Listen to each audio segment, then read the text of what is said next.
Salut mes langoustines, j'espère que vous allez bien. On se retrouve aujourd'hui pour une nouvelle vidéo. Une vidéo parce que vous avez été nombreux à réagir à ma publication Bégonia maculata qui est juste ici. Vous avez été nombreux à me demander comment je faisais pour ramifier mon bégonia. Et surtout, je vous ai parlé de quelque chose. Je vous ai parlé du tamaya. Jingle, jingle, jingle, jingle, jingle, jingle. Ouais, j'ai toujours pas trouvé de jingle, du coup, bienvenue à toi. Alors, le tamaya, qu'est-ce que c'est? Le tamaya, c'est tout simplement un porc. En fait, ce n'est pas une plante, ce n'est pas une espèce, ce n'est pas un cultivar. C'est tout simplement une forme. En fait, en horticulture et surtout on le retrouve un peu plus en horticulture extérieure, donc en pépinière, on va retrouver ce que l'on appelle du sur-tige. Et c'est tout simplement ça, le porc tamaya. Le vrai porc tamaya ressemble à ça. Tandis qu'ici, c'est tout simplement un porc naturel. Je vais vous montrer quelques exemples de porcs naturels sur du bégonia bambusiforme. Ici, on est sur un bégonia angularis, c'est ça, bégonia angularis, et qui est sous forme naturelle. Je ne l'ai jamais taillé. Ici, nous sommes par exemple sur un bégonia comte de Lesseps qui commence à faire énormément de ramifications sur le bas. Donc celui-ci n'aura pas un port n'aura pas un port tamaya, mais il aura un port plutôt buissonnant. Cependant, ici, sur ce bégonia comte de Lesseps, nous arrivons également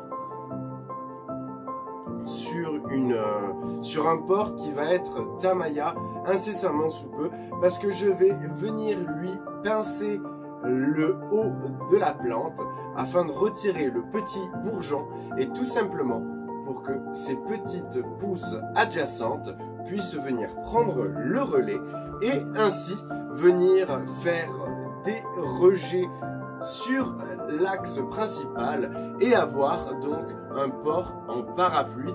Et c'est ce dont nous allons parler maintenant, c'est ce porc tamaya. En fait, c'est tout simplement un porc en parapluie. Il ne s'agit aucunement d'une espèce de bégonia, malgré que tout le monde l'appelle comme ça.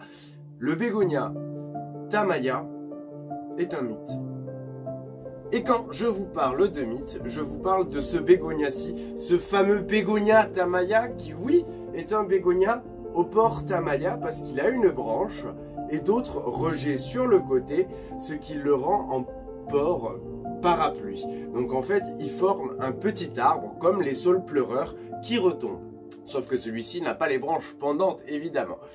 Ce bégonia-ci que tout le monde appelle bégonia tamaya, c'est un bégonia comte de Miribel, qui est un hybride. C'est un hybride qui fut vendu dans les années 60 à 80 par une société productrice horticole qui achetait des tronçons de bégonia comte de Miribel tout simplement pour les reproduire sur un porc parapluie. Donc en fait, ils étaient tout simplement les branches, retirer les rejets à la base afin d'avoir simplement 4 ou 5 rejets sur le haut de la tige et ainsi former un parasol.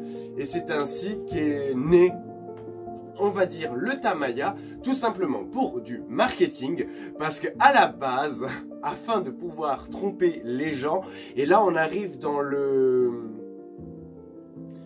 la série vidéo les conneries qu'on peut entendre sur internet.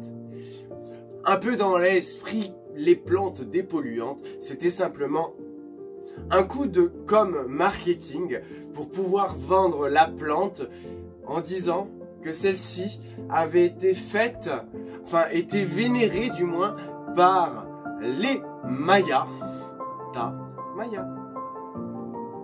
Voilà tout pour le Tamaya, donc qui est un conte de Miribel.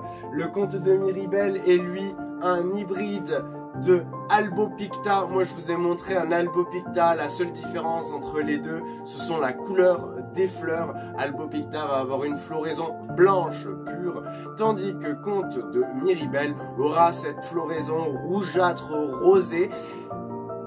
C'est la seule différence, mais tous deux sont issus d'un seul cultivar, le Maculata. Alors j'espère que cette petite séance botanique t'a plu.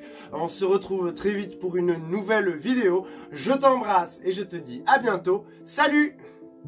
Si tu n'es pas abonné, n'hésite pas à t'abonner en cliquant sur mon logo en plein milieu de l'écran, puis à activer la cloche des notifications pour être prévenu de la sortie de toutes mes vidéos. Et si jamais tu as envie de passer un peu de temps avec moi, n'hésite pas à cliquer sur l'une des deux vidéos à l'écran.